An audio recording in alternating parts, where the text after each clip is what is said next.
Analysts believe the Chongqing connectivity initiative has the potential to deepen ties on new fronts, such as the green and digital economy. The project started 10 years ago and was initially focused on sectors like aviation and logistics, but has since made progress in areas like healthcare. Si Hui with more. Spacious and a touch luxurious. This almost feels like a hotel, except it's a hospital based in Chongqing, modeled after Raffles Medical's flagship hospital in Singapore. It's one of more than 300 partnerships signed under the Chongqing Connectivity Initiative, the third government-to-government project between Singapore and China.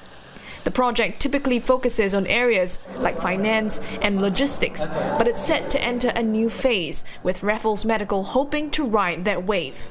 I think this is our golden chance as part of the broader Singapore-China CCI to actually get ourselves and our business model to work in the typical Chinese city. And we have ambition to then use our experience in Chongqing, catering to the mainland Chinese as our main clientele, to then further expand to other more typical cities in China. The group launched its first tertiary hospital outside of Singapore in 2019 and caters to a rising middle and upper income population in Chongqing. The 700-bed hospital offers a range of specialist services in areas such as cardiovascular surgery, neuroscience, and oncology. Just earlier this year, Raffles Medical partnered a local hospital to enhance healthcare services. So we hope to be their conduit to bring the international standard of care to the Chinese people, and also to bring foreign international patients to China to enjoy very cost-effective, high-quality care. But it's not just about filling a domestic healthcare gap. Setting up here in Chongqing is often seen as the gateway to expanding into other parts of China, especially its west. It also brings about much needed foreign investment as Chinese authorities rolled out new policies seeking to unlock the region's potential. As one of 4 centrally administered municipalities, southwestern Chongqing enjoys advantages like receiving more autonomy in implementing national initiatives. So far, improved infrastructure and connectivity have supported trade in China's inland regions. For instance, the new international land-sea trade corridor has become a logistics artery for China's Belt and Road Initiative. Chongqing's foreign trade in the first 10 months of this year also outpaced China's national average by more than 8 percentage points. While analysts see the potential for growth in the region, they see challenges moving ahead amid the shifting global landscape.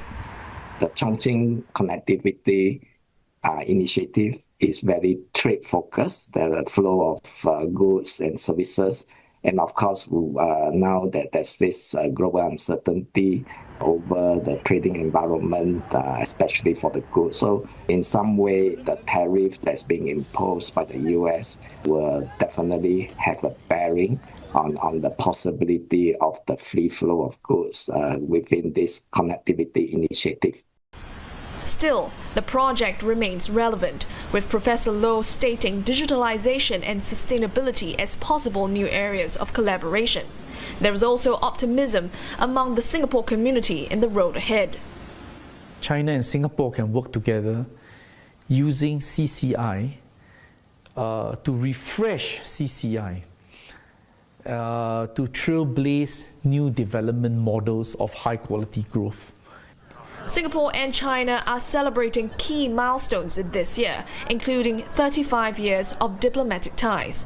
To mark the occasion, a host of activities were organized, like this food and cultural carnival that traveled across 7 cities in the country over the past months, including Beijing, Shanghai, and Chengdu.